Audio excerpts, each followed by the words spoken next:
Tuesday, I'm fading. Goodbye, Ruby Tuesday. Tuesday afternoon. Tuesday's gone with the wind. Hi, everybody, and welcome to NSS.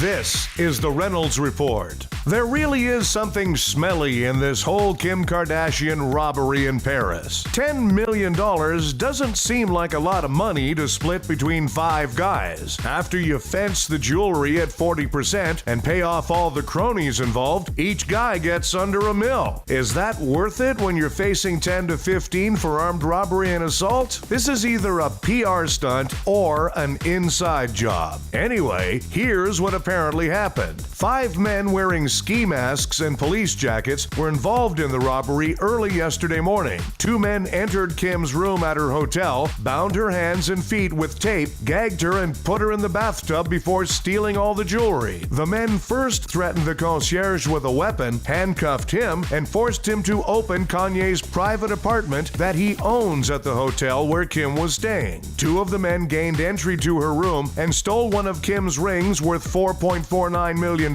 as well as other jewelry worth over $5 million. Smelly, and more to come on this. A terrible week for Donald Trump keeps getting worse. The New York Attorney General has notified Donald Trump that his charitable foundation is violating state law by soliciting donations without proper certification, and ordered Trump's charity to stop its fundraising immediately. The notice of violation was sent to the Donald J. Trump Foundation on Friday, the day after the Washington Post reported that Trump's charity had been soliciting donations from people without being properly registered in New York State, part of a very disastrous week for Donald Trump. You know, defenseless people are under attack every week in this country. It's time to step up and fight for them. By now, you've almost certainly seen them on TV, maybe even in person, as they stand bravely in the face of certain ridicule, knowing that everybody is watching. And no matter what they do, 1 out of every 2 people hate them. They're NFL referees. The officiating in this league is a damn disgrace. I'm sick of this crap with these officials. Dedicated to their cause and oblivious to what's going on around them.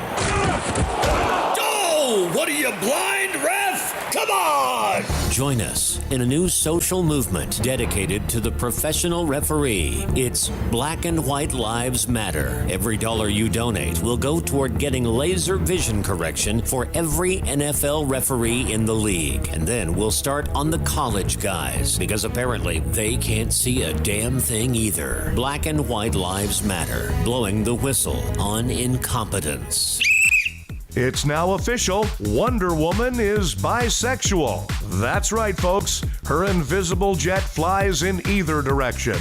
Corey Feldman is claiming there are several plots to destroy his image. Yes, Corey, there are. 2 of them.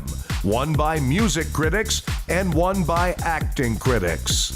A judge in Pittsburgh has given a man 30 days to capture his escaped rooster that's disturbing the entire neighborhood. It sounds like the worst plot ever for a Kevin James movie. A German police officer gave Arnold Schwarzenegger a ticket for unlawful cycling. Yep, apparently in Germany, you're not allowed to simultaneously ride a bike and a Guatemalan nanny. Lady Gaga is doing the Super Bowl halftime show, so there's a pretty good chance the football won't be the only thing wrapped in a dead pig carcass. Johnny Manziel will reportedly follow in Tim Tebow's footsteps and try to play pro baseball, because, you know, why be a huge disappointment in just one sport? Kanye West hung out with LeBron James after a concert in Cleveland over the weekend. Kanye just wanted to finally hang out with an NBA player who hasn't nailed his wife. Time for Nobody Gives a The Dallas Cowboys think they could have Tony Romo back by week 8. That's, of course, if they keep him encased in 12 inches of bubble wrap around the clock until kickoff. Hey, Cowboys, nobody gives a Selena Gomez just became the first celebrity to reach 100 million followers on Instagram. Happy to do our part, replied a spokesman for the International Society of Creepy Middle-Aged Dudes. Hey, Instagram, nobody gives a The Backstreet Boys told a reporter the lyrics to their song I Want It That Way don't make any sense. Also not making any sense, the fact that it's 2016 and someone is actually interviewing the Backstreet Boys. Hey, Backstreet grown men, nobody gives a fuck.